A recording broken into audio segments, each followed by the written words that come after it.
there's a whole second layer of work about what does it really take to build and manage a team. Because today we're making a vast historical transition and most everybody's missing it. Okay, what most people think of as modern management practices were all invented by guys who were born in the 1800s.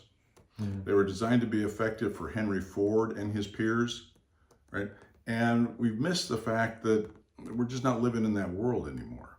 Back in the early 1900s, right, you had a simple challenge that the managers were trying to solve, which is how do we take uneducated, unsophisticated, unskilled farm workers or day laborers and turn them into productive factory workers?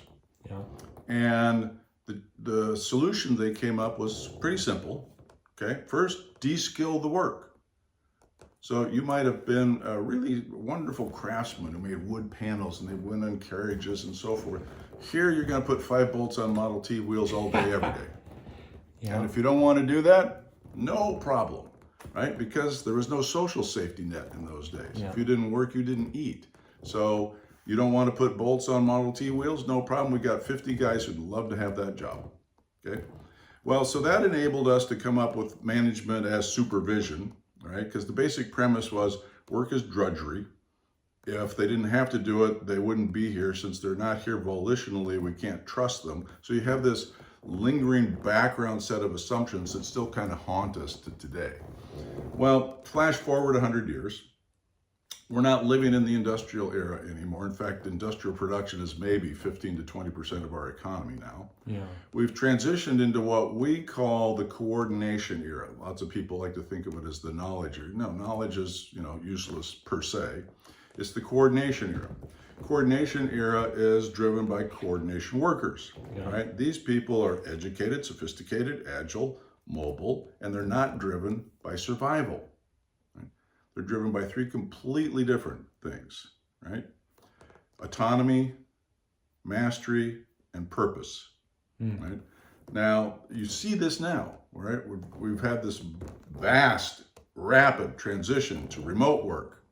And the reason, in part, that people like it so much is they want to be autonomous. I don't want some little nitpicky manager standing over my shoulder trying to supervise me, which I don't need. Micromanagement. Exactly. So I'm free. That's one of the reasons people want to stay at home. Yeah. Right? It's not the only one, but it's one of them, right? Sure. Mastery. They want to be continuously engaged. They want to learn. They want to get better. They want to be better as human beings and better at their jobs, which is where most companies fail. Sure. All right? And purpose. We want to be up to something. Yeah. Right? So the big thing that corporations are working now. So what's the why? Why are we here? What are we up to? It's like, well, these are questions that have been building up, demanding answers for about a decade, and now everybody's so shocked, like, oh my gosh, no, it's just you've been slow to respond. I would say this is something I've noticed at home and with a lot of people in my neighborhood who are all technology people, is that a lot of these people don't want to be micromanaged, but now they kind of want to go back to a little bit of a structure because they're getting lost in the time and trapped, and they're like, and it's becoming actually they're not performing as well. Right. They're not enjoying it. Yeah. So they're like, they got distractions at home. Well, you're going to have, the future is just definitely going to be some kind of hybrid or blended work-home situation. Yeah, it was great. We got all sent home for a while, but like you said, okay, the kids are making me nuts. My little home office is confining. I put on 10 pounds and I really got to get out of my pajamas. Yeah, so sure. Yeah, right. So that part's over. All right.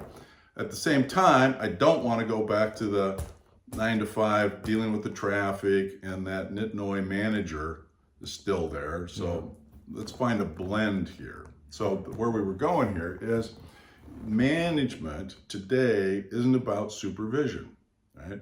It's about coordination. Coordination workers don't make things, but they create value out of their effective capacity to coordinate with each other to produce customer satisfaction, whether that's an internal or external customer.